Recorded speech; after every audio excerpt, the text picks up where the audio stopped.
तो अर्ज किया है कि सदियों से था जो जहर भरा, अब जाके वो बाहर आया है, अंदर से तुम ऐसे ही थे, सब कहते थे शायर आया है।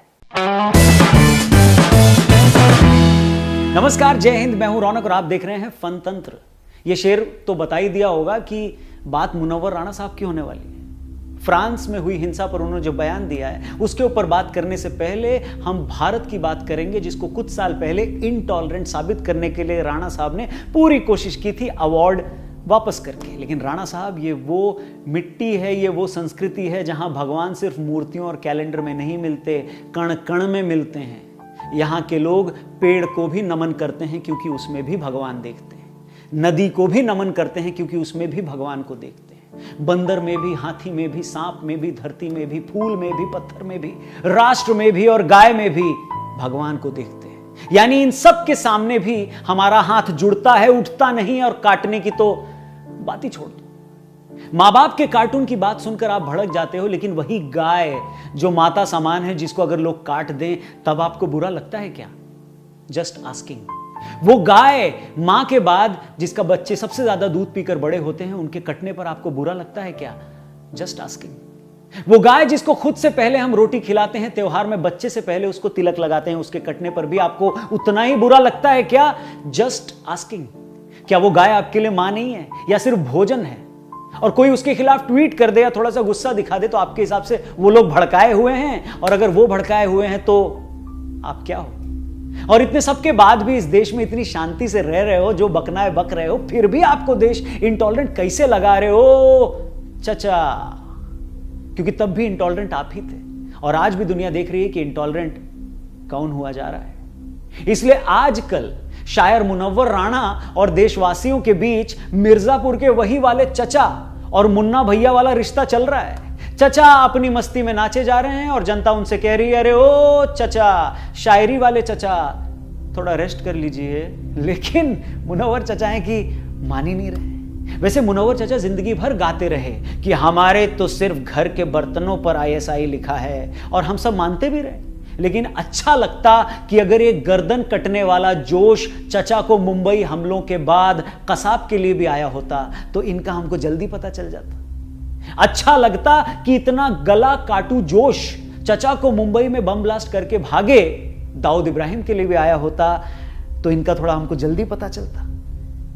अच्छा होता काश कि चचा की आंखें कश्मीर में लाखों पंडितों को घर छोड़कर भागने पर मजबूर करने वाले आतंकियों के लिए भी लाल हुई होती। काश चचा पान खाते खाते पाकिस्तान बांग्लादेश के हिंदुओं के, जिनके मंदिरों को तोड़ने की खबरें रोज आती हैं, उन तोड़ने वालों के लिए भी अगर चहक उठते तो थोड़ा इनके बारे में जल्दी पता चलता। कार्टून पर गला काटने का समर्थन करने वाले मुनव्वर राणा, जरा ये बताएं कि क्या जब मकबूल फिदा हुसैन ने हिंदू देवी देवताओं की अश्लील तस्वीर बनाई थी तो क्या चचा मकबूल फिदा हुसैन की तरफ तलवारें लेकर दौड़े थे क्या? क्या किसी ने देखा था उनको दौड़ते हुए? हैं? तलवारें छोड़ो, चचा ने इन घटनाओं के बाद क्या कोई अवार्ड लौटाने की कोशिश करी? और बात करते गर्दन काट देंगे। बहरहाल मुनव्वर चचा तो वही कर रहे हैं जो उनसे उम्मीद है, लेकिन हमारे फ्रीडम ऑफ एक्सप्रेशन के चैंपियंस कहां हो बे? दिखाई नहीं दे रहे हो बे? जिनके सामने आदमी अगर राम राम जी ये करके अगर एक दूसरे से बात भी कर लेना तो वो फौरन ट्वीट कर डालते हैं कि देश में फांसीवाद आ गया है, वो देखो राम राम कर रहा है। जिनके सामने आदमी अगर शंख भी बजा देना तो खैर जाने दो।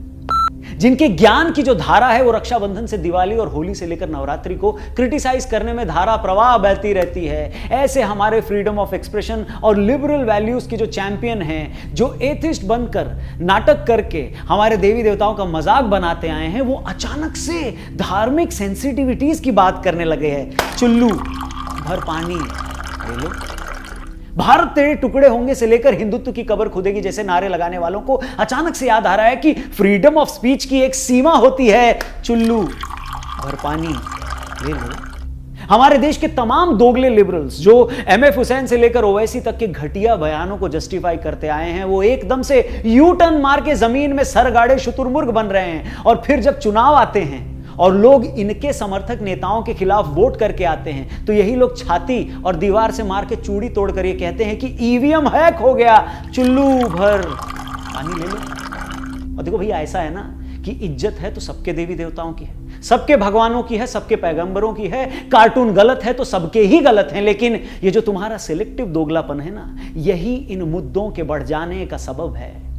हम फिर से क्लियर कर दें, हम कार्टून का समर्थन नहीं कर रहे हैं। हम सिर्फ अपने बुद्धू जीवियों के दोगलेपन को बोल्ड एवं कैपिटल में हाईलाइट कर रहे हैं।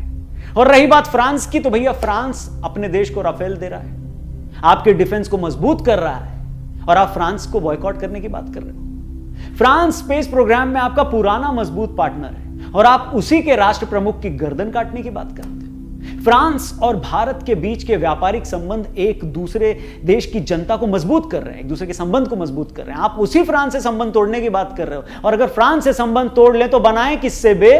पाकिस्तान से, जो पिछले 70 साल से आतंकी हमारे देश में भेज रहा है, या टर्की से बे, जो पूरी दुनिया का खलीफा बनने के सपने देख रहा है और जो कश्मीर मुद्दे पर हमारे खिलाफ खड़ा है। बात करते हो भैया, डिप्लोमेसी आपकी धार्मिक भावनाओं से चलेगी या देश के हित से?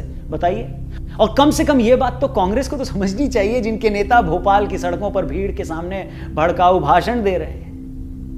देश की राजनीति में ज्यादा कुछ समझने को भी बाकी नहीं है, एकदम क्लियर है, साफ। जनता सब देख रही है, सब समझ रही है, और जनता की समझदारी पर जितनी जल्दी बुद्धू जीवियों को भरोसा हो जाए उतना उन्हीं के लिए बेहतर है। क्योंकि हैक ईवीएम नहीं होती है, हैक इस तरीके के इंसिडेंट होते हैं, और इनका दोगलापन जनता के दिमाग में लंबे समय तक ताजा रह जाता है।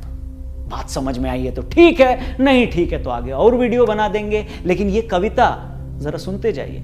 चचा, अरे ओ शायर चचा, उनके लिए कुछ स्पेशल है। तो अर्ज किया है कि हमने समझा था तुम गजलों के पर्चे को बांटा करते हो, क्या ही मालूम था मन ही मन तुम गर्दन को काटा करते हो।